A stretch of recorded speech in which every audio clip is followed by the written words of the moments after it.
The world is a global village.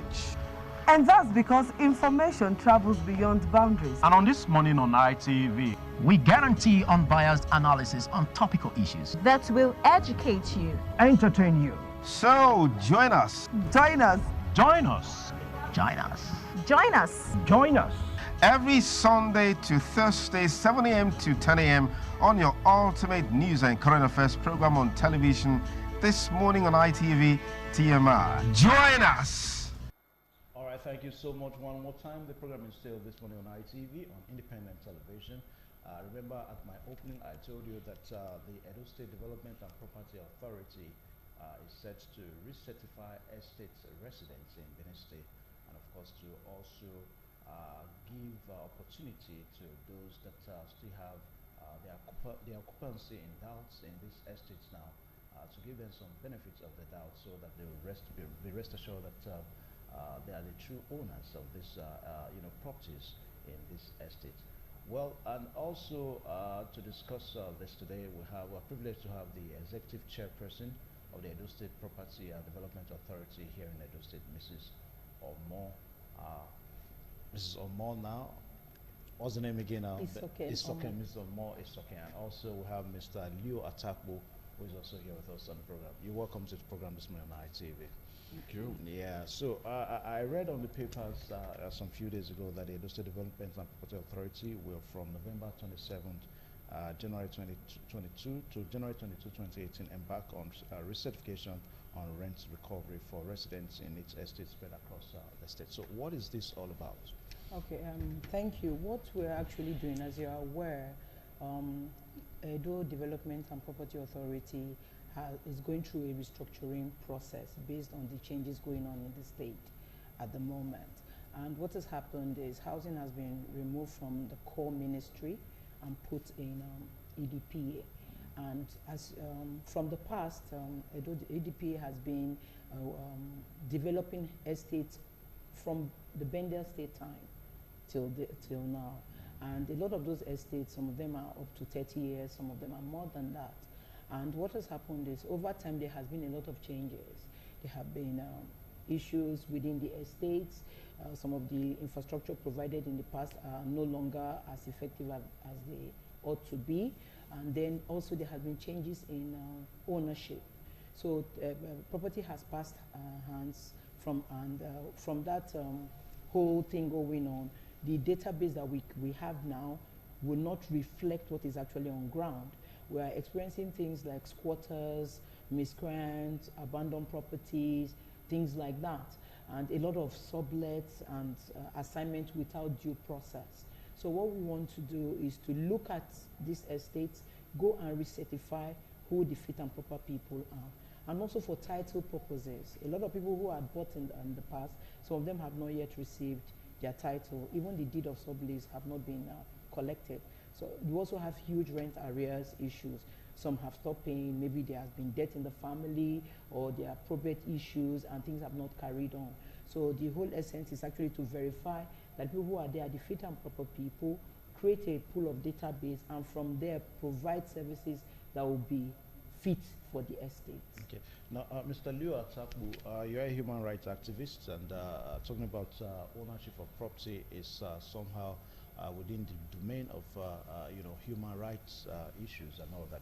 Now, you want to respond to some of the things you just said? Oh, sure. I think the move by government to carry out reforms in its estate in the state is a welcome development.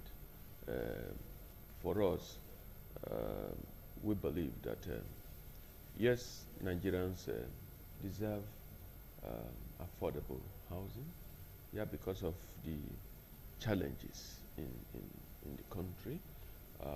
Well over 14 million families that are that deserve household, they don't have them. So that in itself is a challenge to government. And I'm aware that one of the cardinal, promise of the current APC government, both at the federal and the state level, is to provide adequate housing for Nigerians. And so for Edo government to come up with an initiative to review the housing system in the state is the most welcome development. In fact, it's a decision that ought to have been taken a long time ago. Because again, given some of the issues she has put up, the reason, for this current action, we find that some of the housing estates, had become a den, a hiding place for miscreants, for armed robbers. If you go to some communities around the estates, most of the robbery incidents, if you check the crime diary, you find that some of them, they seek refuge. They come from those housing estates to perpetrate crime in the system. So it is important that government, take this kind of action for us to know who are the actual occupants of these estates. It's important.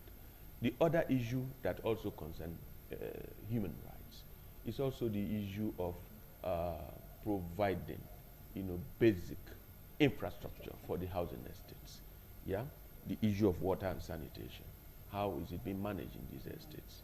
Yeah, so it is important that perhaps through this exercise, it will be now an opportunity for government to look at, in terms of also the security of the estates. Okay. How is government attending to all of this? Okay. So it will really be nice to also hear from Okay. Now, Mrs. Olmo, if you remember the past administration of Adams Oshomole, the issue of the land use charge was an issue. So is this a kind of a roundabout way of reintroducing that? No, it's not. Like I said, what you should understand is the way EDPA has been set up and the way it is going now is going to be private sector driven. So because he mentioned 40 million people needing housing, or 40 million housing requirement, and that's a number that has been bounced around in the last couple of years. So the thing about housing is, if we're going to provide housing, it shouldn't be, the government should provide the framework, and then private sector should be able to come in an enabled environment to invest, and private sector should drive that process. If private sector is driving the process, the issues he has talked about, things about infrastructure and all these estates will be maintained, because it is an investment that is supposed to continue to bring you benefit, so that the house owner and the investor continue to benefit from that kind of arrangement. So that is how EDPA is now being structured. In the past, Edo State, it must be on record that Edo State had provided quite a huge number of housing for its citizens, his civil servants and other people. And that's why in Benin alone, we have nearly 1,700 housing units. A lot of people are not aware of this. We have about 9 estates, and most of them are predominantly on schemes like rent to own, which is just being called now at the federal level, but it has been practiced here before. A lot of the civil servants who got these houses paid from their salaries. They started as rent, and then it was turned to like some form of mortgage, but it was interest-free. They didn't have interest on those mortgages, so they've been paying like that. So all these estates are in different states of disrepair.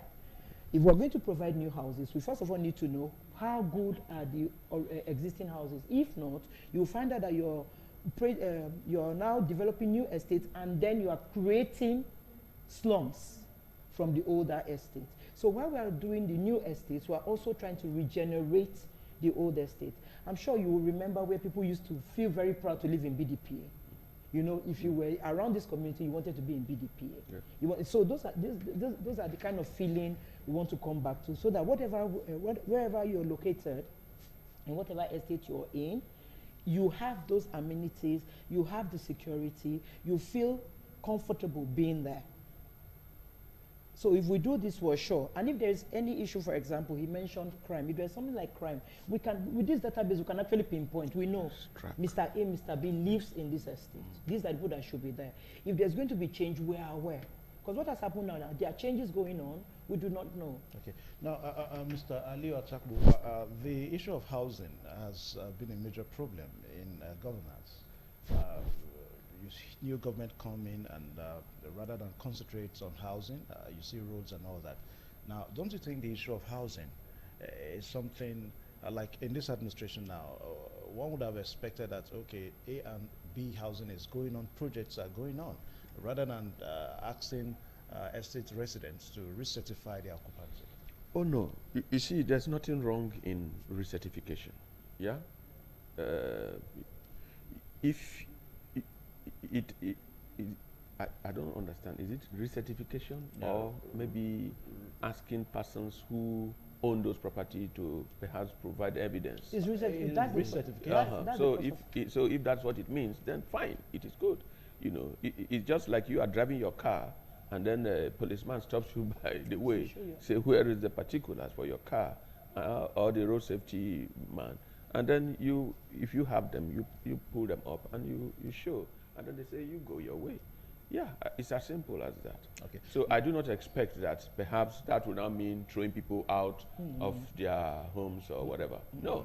But again, it's also to be sure of who, is occupying, some of those units. Okay. Yeah. Madam, this recertification, exercise is supposed to attract a fee of about 5,000 naira. Yes, yes. And within the time of November 27th to January 20th. 2018. Yes. Now, looking at the time frame, is it not too short?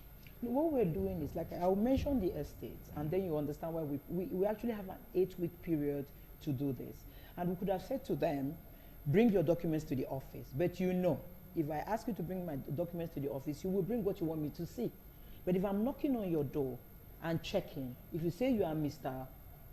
Alagodaro, for example, you would show that. What we have on the database will match that. Would need some proof of identification so that we're sure that whoever is coming is the person who's supposed to be there. So what we've done, we've divided the estates. In each estate, the smaller estate, if I can call them, that's okay.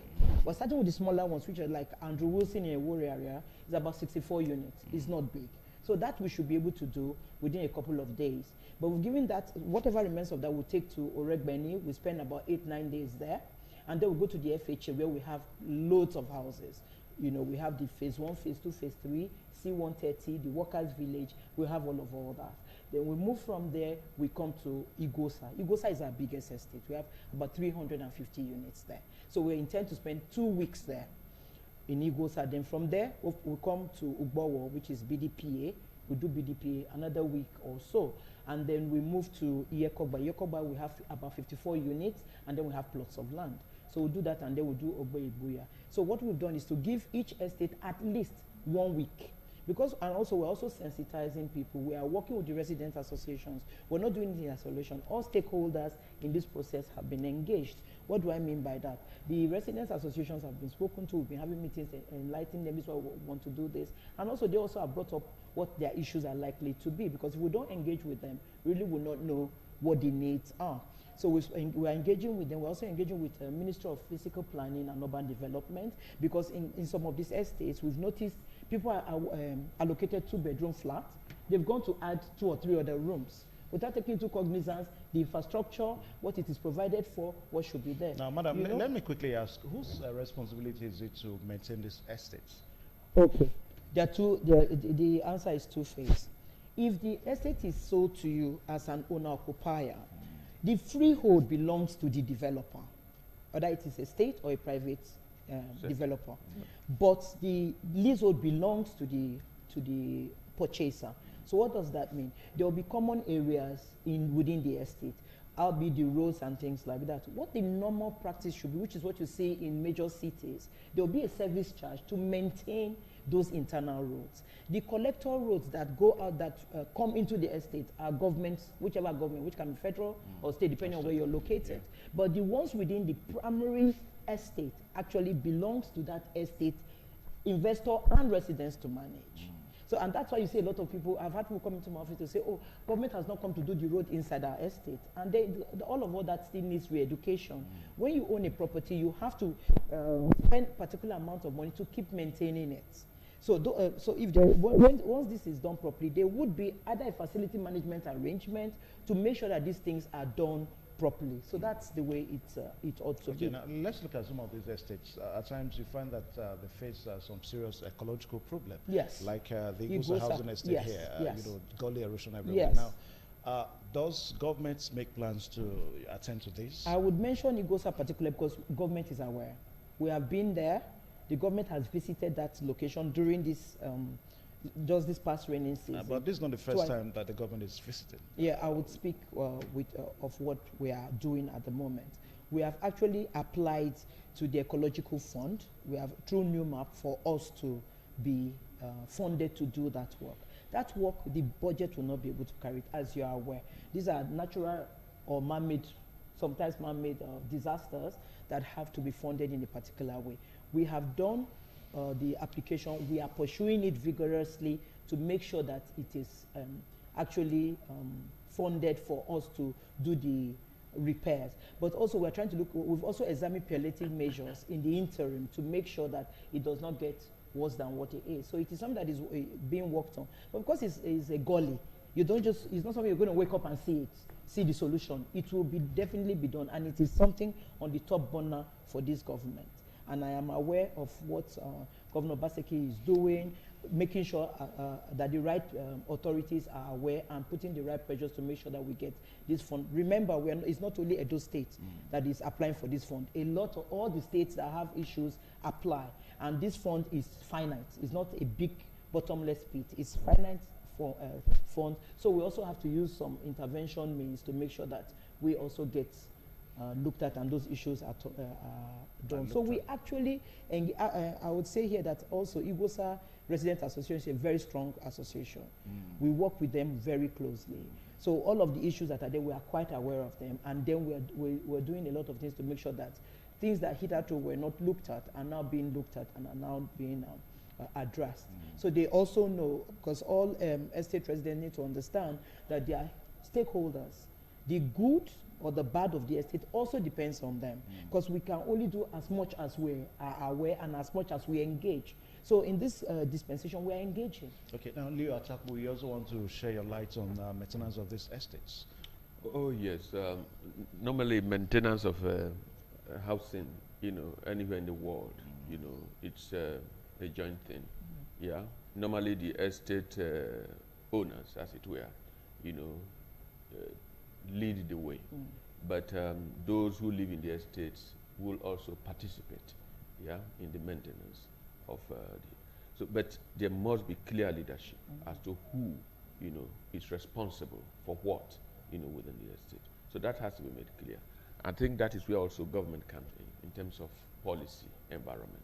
Yeah, government need to provide the right policy, even for private sector intervention, to enable them play their role effectively.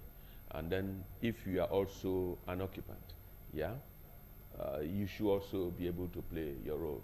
Because again, if you talk of issues of sanitation, for instance, there are some persons who have lackadaisical attitude towards sanitation. So how do you whip them into line? It is also part of what the estate owners or government laws can also help to guarantee. And once that happens, then you are enforcing the laws. Because in this part of the world, there's also the problem of enforcing laws. Once you start enforcing, people start shouting. People start, So it is important that we also get accustomed to respecting the laws of our land. If you are an occupant of an estate, you should be able to respect some basic laws. That will also help your own life there. So that will help guarantee your security. That will help for sanitation for everybody within the estate. Okay. And then again, some of the do's and don'ts.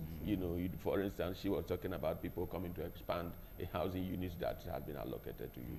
So why will you do that without, recourse to the appropriate authority? So some of these things, they also need to check them, because in doing that, you may also be blocking, drainage or, sewage or even entrance or roads that other estate occupants, ought to use.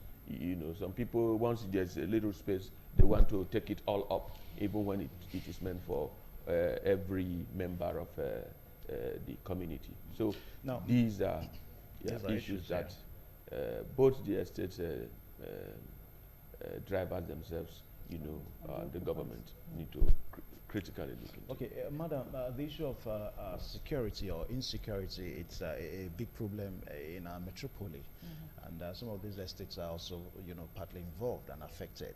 Now, I don't know if the EDPA also has a role, because at times we have, you know, some group of people, vigilante within these estates and all that. Now, do you work with them in order to ensure security in these estates? Okay. You see, like you rightly said, security is both ways. The individual, and then there is the government part of it, and there has to be a collaboration and partnership. Yeah. We can do the best that we can do, and we have, as you are aware, we are actually engaging. It's not just you cannot even leave the security forces alone.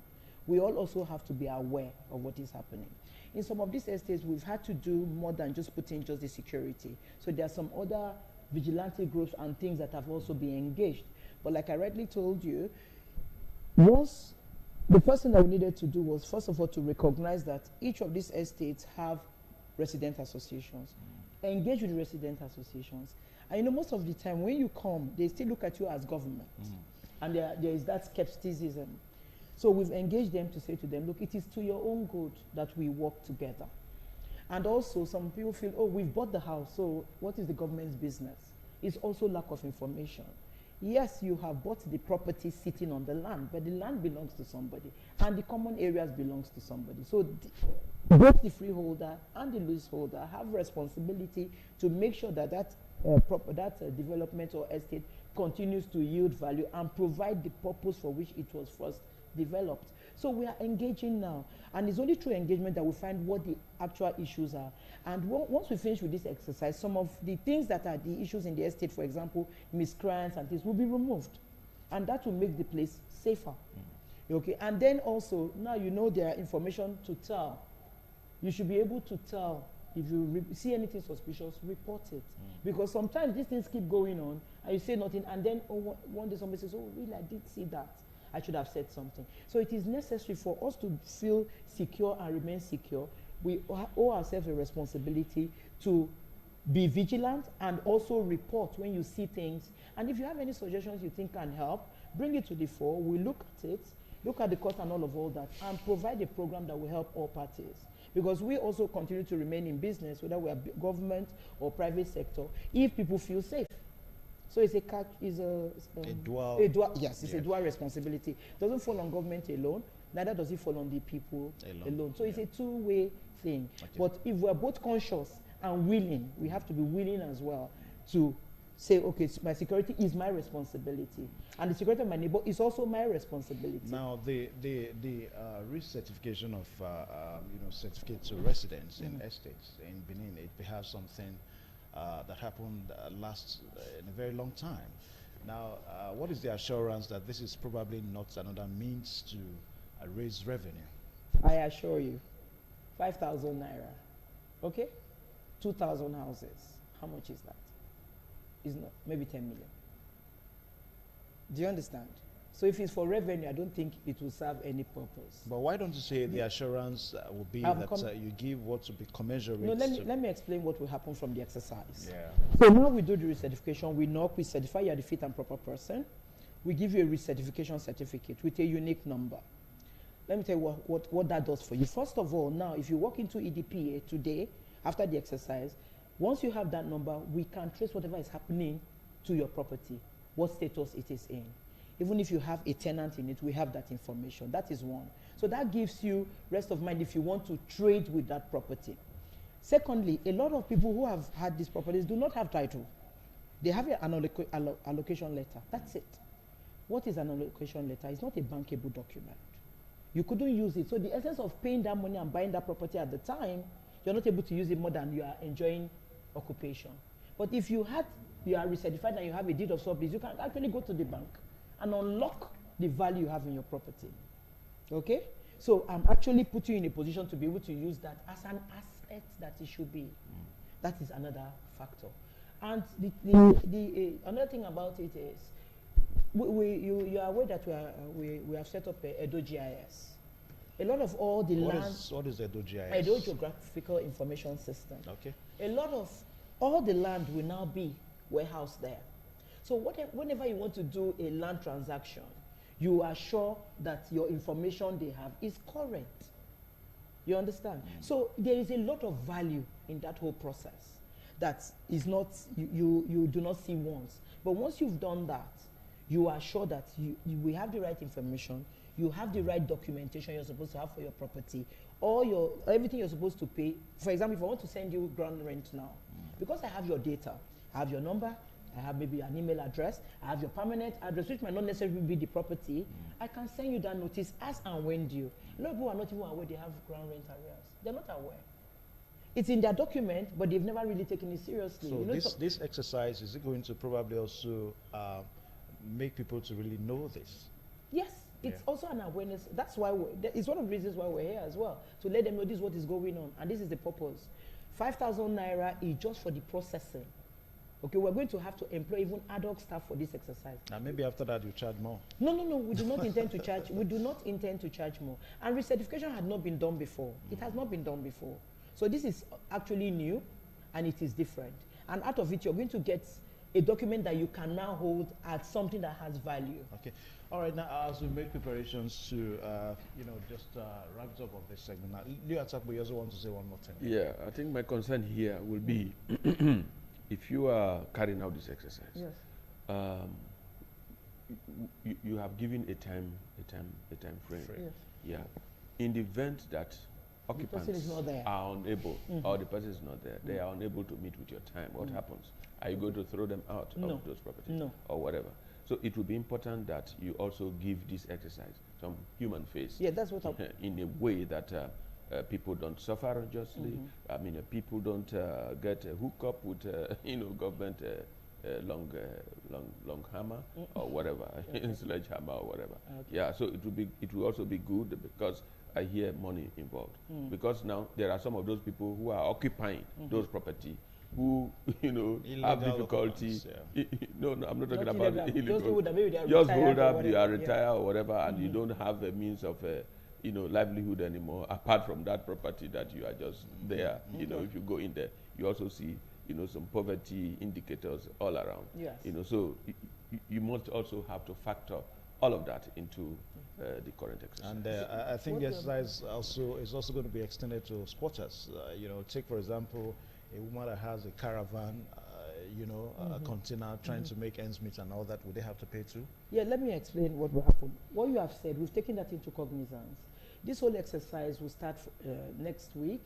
At the moment, we're training people who we're going to use for this exercise, because the people will be coming out in t-shirts like what I'm wearing. That's why I have this today. Just speak on. Like, yes. Okay. Yeah. Like what I'm wearing, I meant to be green, and they will have proper identification. And we also expect that everybody will not hear at the same time. So once this exercise is finished, we'll have a list of houses that we have not attended to, which we'll make public, and also give them time frame within which they need to come forward or arrange with us for us to come and do their recertification. So it actually has a human face. And that's why I talked about engaging with the resident associations. So that once we've told, they were the first people we actually discussed with before we started coming out to the public. So that we make sure that they also tell their people, and they also tell us their peculiarity. I had somebody come into my office yesterday, and she said to me, I won't be around. I've heard about it, but I'm not going to be around. What do I need to do? So I said to her, these are the documents you should provide at the door. Send me a letter saying you're not going to be around. So I will put that information within the people who are going to do the certification. Madam XYZ will not be around. But she will provide this information. She has a tenant. We will take the tenant's details and put on the system. So when you come, we will conclude the process. So we are not rigid. We are actually working to provide a service to the people. Okay. All right. Thank you so much, Mrs. Omo Isoken. I hope I got that now. Isoken, Omo. Isoken. And also Leo Atakbo for finding time to join us today on the program this morning on ITV. Thank you very much. You're welcome. So we look forward to it. Okay, so we'll take a short pause now for other segments to come your way. Please stay tuned.